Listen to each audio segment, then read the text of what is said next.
Hi and welcome to Sounds Heavenly. My name's Steve and I make the cables that connect Bang and Olufsen. Now today we're going behind the scenes to visit B&O at the world's biggest professional AV show, which is off limits to the public. Please come and join me.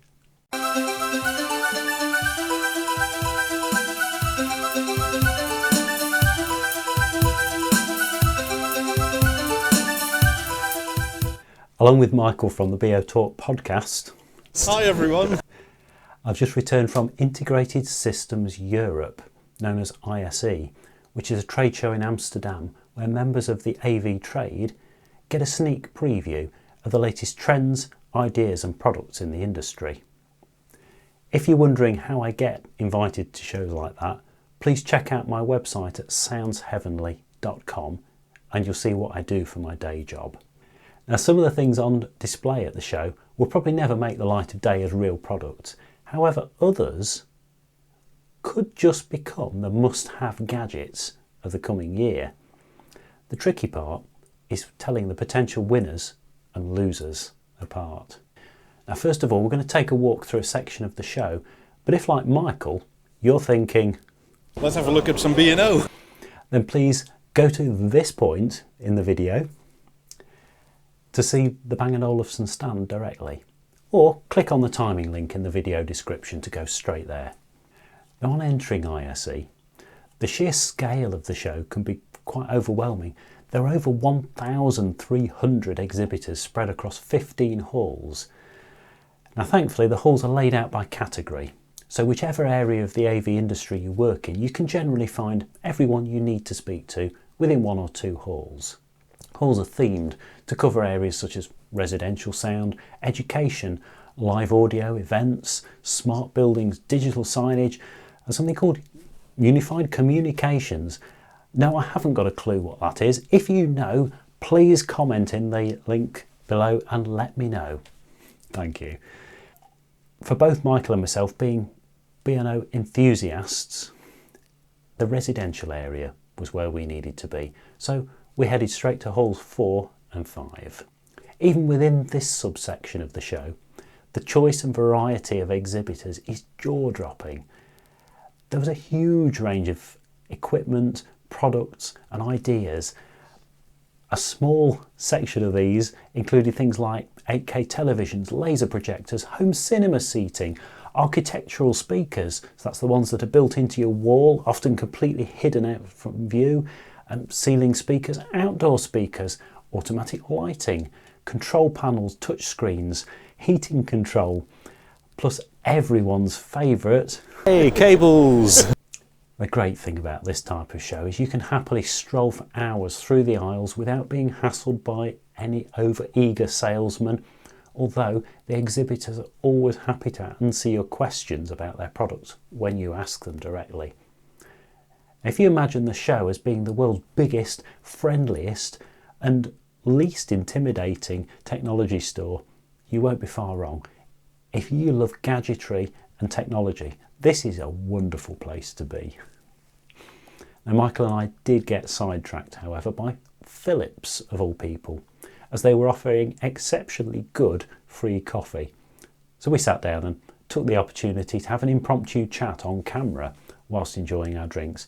And you can see the video of our conversation about all things B&O via the link in the description. So, what will be the big hitters in the AV industry during the coming year?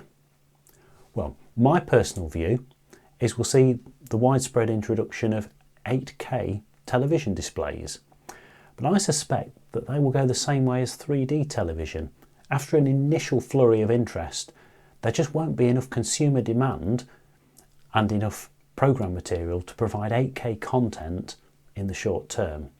Now, projectors seem to be less prominent than they were a couple of years ago, which interested me, possibly due to the amazing clarity, brightness and the low cost of the current TV displays.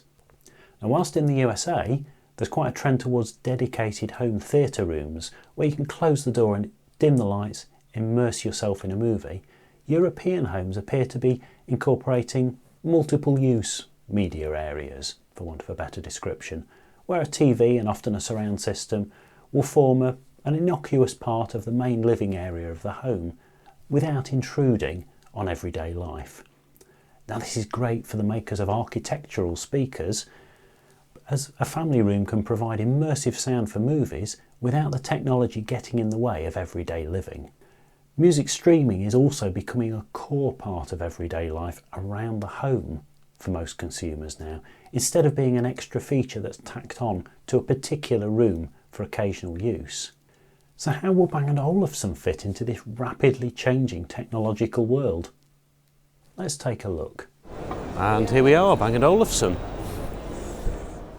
Now Michael went ahead of me straight onto the B&O stand, where I stopped to look at the in-wall touchscreens that can be used to control your B&O products via a range of third-party home automation systems, giving direct interaction with Crestron, Control4 and Savant systems.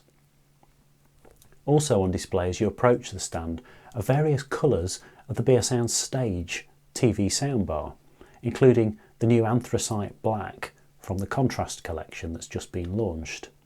Now, it's the first time I'd seen that in person. I was very impressed with the look and the finish. Opposite the stage was the new smaller 65-inch version of the Beovision Harmony TV with oak speaker grills flanked by a matching pair of Beolab 50 speakers.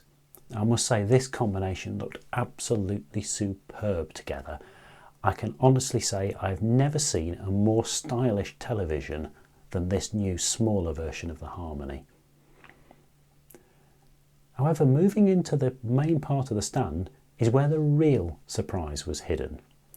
Now, I must admit, I've not been completely happy with the look of the lower wooden trim panel on Beolab 90 speakers since the launch. So I was very pleasantly surprised to see that the 90s on display here had gloss black trim. Now I understand this is bespoke for the show and it's not a production option. However, I suspect if enough people ask, maybe it would be available. What do you think? If you like them as much as I do, please add a note in the comments. Let me know, is that better than the wood trim? Now the surround sound setup in the demo room was very impressive. There were side surrounds provided by two 8-tile shape speakers, plus a further 20-tile shape on the back wall for the rear surround channels. Now this also sported a couple of the new wooden tile covers, which blended in very well with the beige and brown fabric tiles on this shape. Front height speakers are also present in the form of two celestial ceiling speakers fitted to an artificial ceiling section over the demo room. Excerpts from the movie Bohemian Rhapsody were played, with the sound alternating between full surround on all channels, just the TV speakers, the Beolab 90s and then each shape in turn, to great effect. My suspicion was that the Beolab 90s might not actually have been fully calibrated at the show. They sounded good, but I suspect they will sound even better when properly configured in the space that they're being used in. Now, the rest of the B&O stand showcased a range of their smaller speakers, including Beosound 1 and 2, Edge, M5 and A9 in the open plan section of the stand.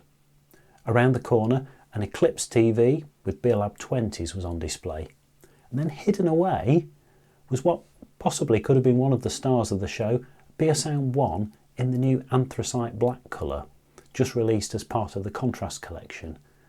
Again, really, really nice looking speaker, and I think possibly B&O could have made more of that. It was interesting to see that B&O's stand is shared 50-50 with Origin Acoustics. Now they're the company behind the Palatial and Celestial in-wall and in-ceiling speakers which B&O market. So it's very interesting to see the two companies collaborating together like this, and also to get a view of the wider range of Origin Acoustics products. Now admittedly, trade shows like this aren't always used to directly launch new products. As with so much competition there, it would be very easy for something new to get just lost in the noise. However, I know that something special is coming from B&O very soon, and I hope to be able to give you all the details on this channel when the time is right. So to be the first to find out all about the latest news, views and reviews from the world of Bang & Olufsen, please subscribe to the channel via the link at the bottom corner of the screen. And if you need any help using, connecting or setting up your own B&O equipment, please get in touch at soundsheavenly.com and I'll be happy to help. Thank you for watching.